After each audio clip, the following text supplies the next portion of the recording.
ബാക്കി ഓർമ്മ നമ്മളിവിടെ വന്ന് നോക്കുന്നതിന് ഓരോ വണ്ടി പ്രാന്തരും വണ്ടി നോക്കുമ്പോ ബസ് നോക്കുമ്പോ എന്താ അവസ്ഥ? ഇത് നമ്മളെ മാത്രം പ്രശ്നമല്ല, ബാക്കിയുള്ള എല്ലാ ബസ്സുകാർക്കുള്ള പ്രശ്നമാണ്. നമ്മ ഇത് തുറന്നു പറഞ്ഞതേ ഉള്ളൂ. ഇവരടിച്ചിരുന്നത് വാങ്ങിട്ട് പോവാം. അങ്ങോട്ട് പറയാൻ പറ്റില്ല. ഇവർക്ക് 1000 വണ്ടി ഉണ്ടാവില്ല. നമ്മൾ കഷ്ടപ്പെട്ടിട്ട് ഒരു വണ്ടി നമുക്കൊരു വണ്ടി എടുക്കുന്ന വിഷമം നമുക്കറിയാം. ഡെലിവറിക്ക് കിടന്ന വണ്ടി ഇന്ന് ഡെലിവറി ചെയ്യേണ്ട വണ്ടിയാണ്. നമ്മുടെ കാര്യം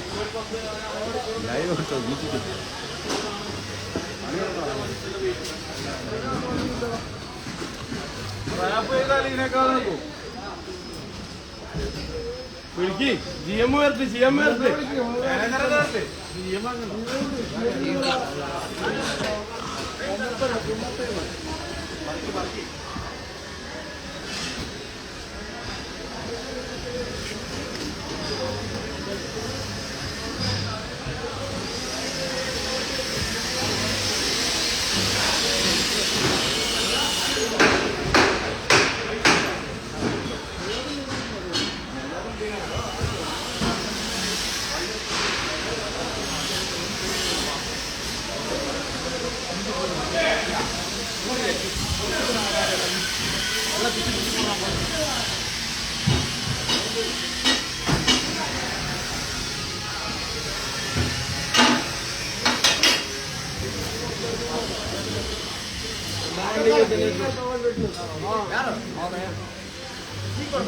GM വന്നിട്ട് നമുക്ക് ഇതിനൊക്കെ സംസാരിക്കാം. GM-നെ വിളിക്കും.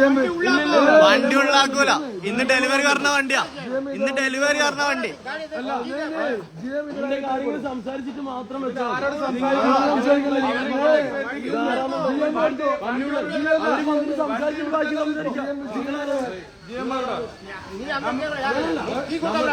കീ കൊടുക്കാനെന്ന് നമ്മളെ വണ്ടി. നമ്മളിങ്ങക്ക് ബിൽഡ് ചെയ്യാൻ തന്ന വണ്ടി. ബോഡി കെട്ടാൻ തന്ന വണ്ടി.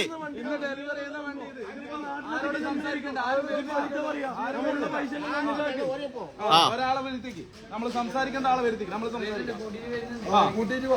19.5 ലക്ഷം റുപ്യ എണ്ണി കൊടുത്തിട്ടാണ് സംഭവം ചെയ്യുന്നത്. എന്ത് ശരിയാവും?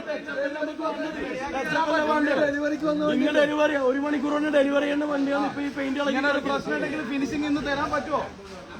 ഇതെല്ലാം നമ്മൾ കാണിച്ചല്ലോ. 4.5 മാസമായി 3 മാസം എന്ന് പറഞ്ഞിട്ട്. എന്നിട്ട് നമ്മൾ ഇതെല്ലാം സഹിക്കണമെന്നാ? നിങ്ങൾ തരുന്നത് വാങ്ങിട്ട് പോണെന്നാ? ഇത് എല്ലാം ഓക്കെ എന്ന് പറഞ്ഞിട്ട് ഇത്തിരി നേരം വർത്തമാനം പറഞ്ഞു. നിങ്ങൾ പെയിന്റ് കിടക്കുന്ന കടുപ്പാണ്. എല്ലാം റെഡിയായി. ഇന്ന് ഡെലിവറി എന്ന് പറഞ്ഞ സാധനമാണ് ഇത്. പെയിന്റ് തന്നെയാ, സ്റ്റിക്കറല്ലേ? പെയിന്റിന്റെ അവസ്ഥ എല്ലാവരും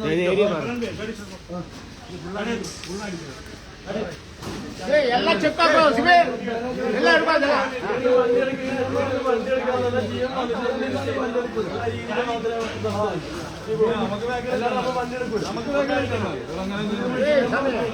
വണ്ടി എടുക്കുന്നില്ല. നമ്മ ബാക്കിലും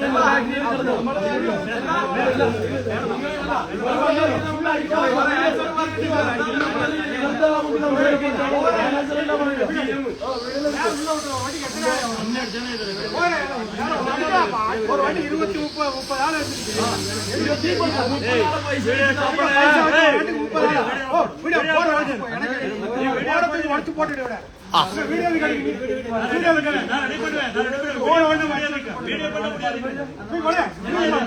നിങ്ങളെന്താ റിപ്ലൈ